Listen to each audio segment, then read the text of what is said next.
I'm Adeze with Mary Jane News, and you're watching This Week in Weed. Now, you smoked indoor strains. You've probably smoked outdoor strains, but have you ever smoked a strain that was straight out of this world? No, I'm not getting cute with the marketing from Moon Rocks. I'm talking actual intergalactic ganja. It seems that a Kentucky-based startup named Space Tango has 2 labs on board the International Space Station solely dedicated to growing marijuana. Space Tango is specifically cultivating strains of CBD-rich hemp to show how the plants grow in a low-gravity environment. Anheuser-Busch has toyed with the same concept, sending barley up into space in the hopes of developing a better beer. Researchers hope that taking the stress of gravity off of the plants will allow them to spend that extra energy developing new characteristics, traits, and biomedical applications. This isn't the first time someone's taken chronic to the cosmos.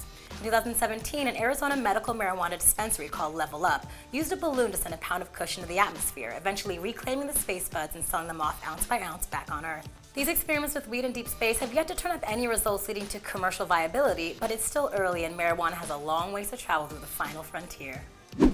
Bringing it back down to earth, why is Canada so cool? As of this week, Canada is the second country ever to legalize recreational marijuana after Uruguay. Although marijuana will technically be legal on Wednesday, most Canadian pot shops are not yet ready to open their doors.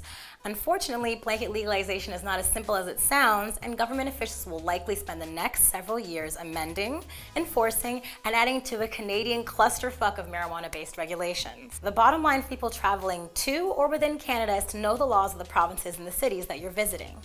Every Canadian province has a website detailing their own specific cannabis laws and regulations, as well as retail location listings, so do your research and plan accordingly. Oh, and leave your legally purchased American or Uruguayan weed at home. Sorry guys, transporting weed into Canada is still a crime, even if it's for medical use.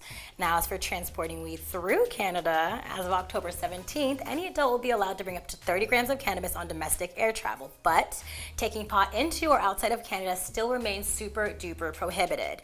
Characteristically lagging behind Canada in terms of marijuana legislation, Americans still cannot fly legally with marijuana.